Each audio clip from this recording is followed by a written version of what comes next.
Spring Thunder is brought to you by the National Wild Turkey Federation, Woodhaven Custom Calls, Federal Premium Ammunition, Muddy Outdoors, ScoutLookWeather.com, and Cabela's.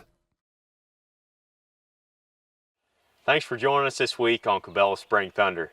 It is opening weekend here in Missouri, and we've been out so far this morning and already called up a couple of toms right off of the roost, but they hung up from our dadgum Jake decoy. That seems to be the biggest issue for me. The toms just don't seem to want to commit into the male turkey decoys so far, but that should change here in the next couple weeks, I'm hoping, as more hens start to go to nest and these toms have to compete over the last few available ones. But for this week's episode, we got lots of stuff for you.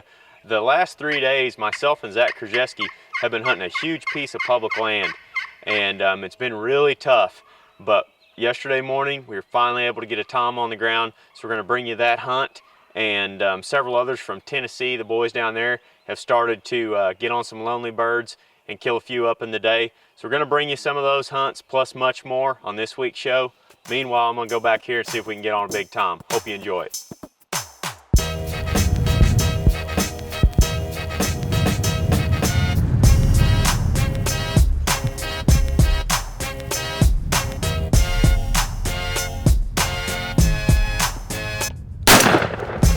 A 2-year-old, but he came in there like a boss, didn't he? Man, I mean, plastered that head, boy.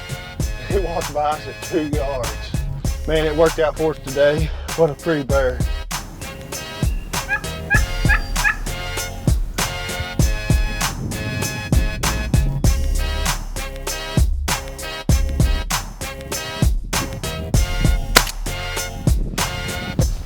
I'm tickled to death. Thanks a lot, buddy. And the Federals spoke for himself.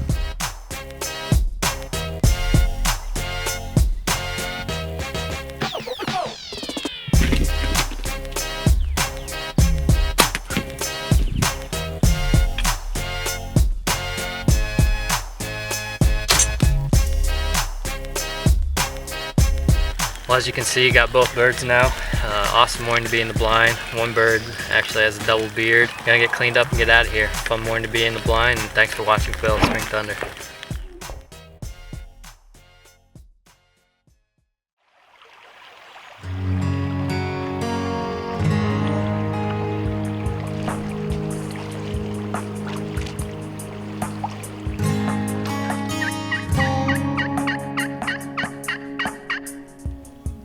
All right, it's April 22nd, and we're going in for our third morning in a row on this giant piece of public land that we've been hunting, and they have just absolutely whipped us. The first day we called in a couple birds, got hung up at a fence. Yesterday we walked 12 plus miles, I'd say, and I ended up getting everybody lost first thing right off the roost, so it's been very tough. This is a big piece with tons of timber, and it's hard to navigate. It's hard to hear birds because of the rolling terrain, but Zach got a bird roosted over here tonight. It's 1.3 miles from the car or something. It's 3:40 right now, so we're gonna start heading back there. We got a full moon, so it should make it for a little bit easier. Try not to get lost this morning and get right up underneath this bird and see what we can do with him.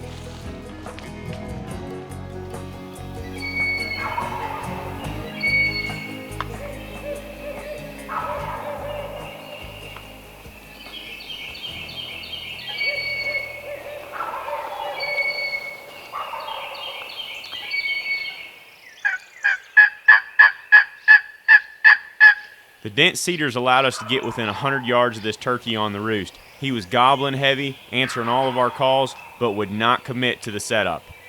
We decided to stop calling and wait this bird out. He was so close that we were afraid to move. And eventually, after listening to him gobble for almost 2 hours, he popped into view for Zach. Right down through that green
killing.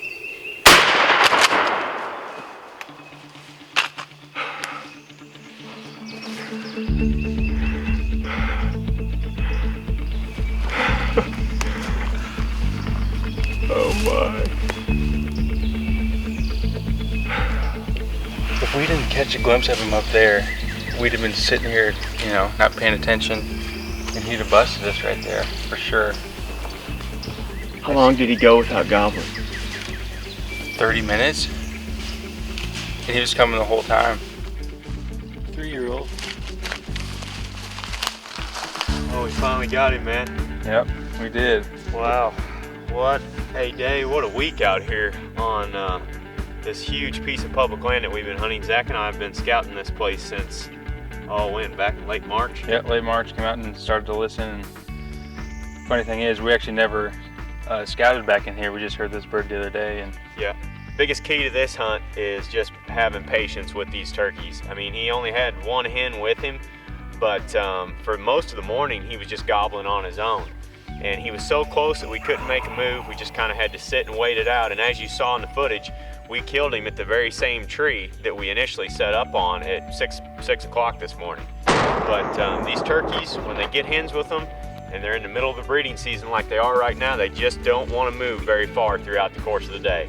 So we just sat in there and hoped that eventually he would work his way back down in here. Like I said, he moved about 40 yards in an hour. We just had to sit there and wait him out. I could see Zach's gun over there shaking because he was getting so tired of holding it up, but it was all worth it. He came in, and glad you gave me the green light to take him. I'm glad you shot him so I don't have to pack him all the way out of here. Well, we're almost back to the truck now, and this is the spot where I roosted that bird last night. And he was way across that bottom, pushing a mile away, and got him to gobble about 10 times with the coyote howler. And that's the only thing he'd gobble to, because that's the only thing he could hear from up here. It's about 1.5 miles though. Walk around this big horseshoe, but you know, if we didn't come in here last night and roost that turkey, there was no way. That was definitely a key to this hunt, was roosting that bird and putting forth the effort to walk all the way around there through those steep hills, but it's all worth it now. We're getting close to May, and I want to give you a couple quick tips to use during the late part of the season. Right now, a lot of hens are starting to go to nest. That means that gobblers are going to travel more throughout the course of the day, and you're going to have to do the same. We're going to employ that run and gun tactic a lot during this part of the year, and one call that I do not forget when I head to the woods when I'm running and gunning is a high-pitched friction call. This is the Woodhaven Carbon Crystal, and it is extremely high-pitched, loud, produces very realistic sounds. It's going to be able to cut through all that dense foliage, the wind, travel long distances through the woods, and strike up those lonely gobblers midday. Second thing, don't forget your insect defense clothing from Cabela's. Ticks are already bad in the woods right now, and they're only going to get worse. Pick up some insect defense clothing. You won't regret spending the money on it. It will keep the insects off of you this spring. All right, well, me and David are back at it this morning. Took Blake yesterday for his birthday and got him a birthday bird. So now it's our turn to get one down, and they are gobbling their heads off this morning.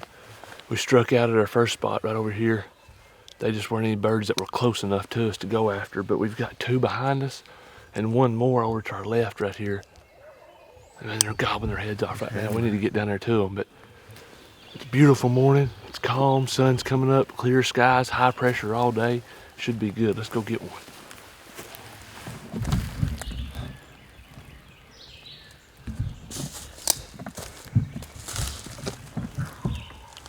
Set up right here. They're just right past that brush pile. Oh, they're coming. They're coming this way now.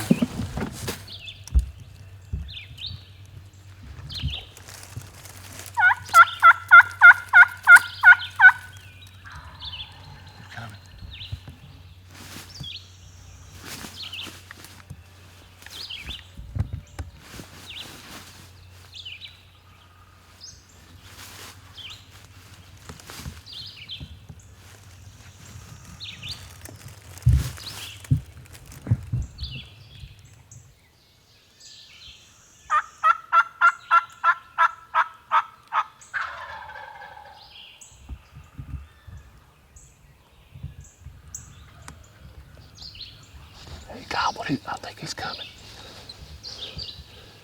What about 100 yards? Yeah.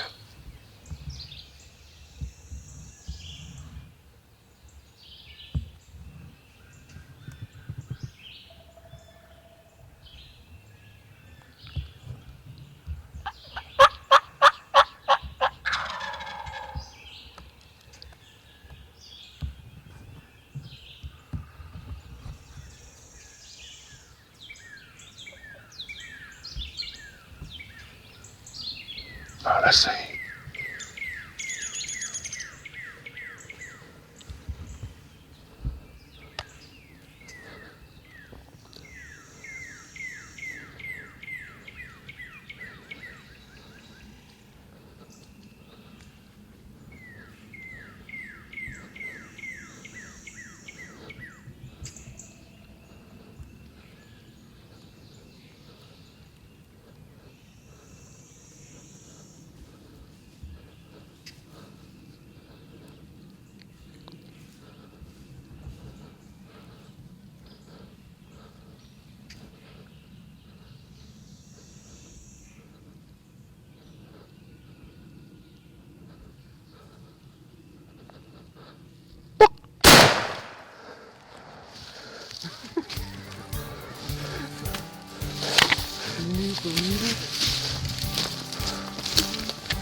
Awesome.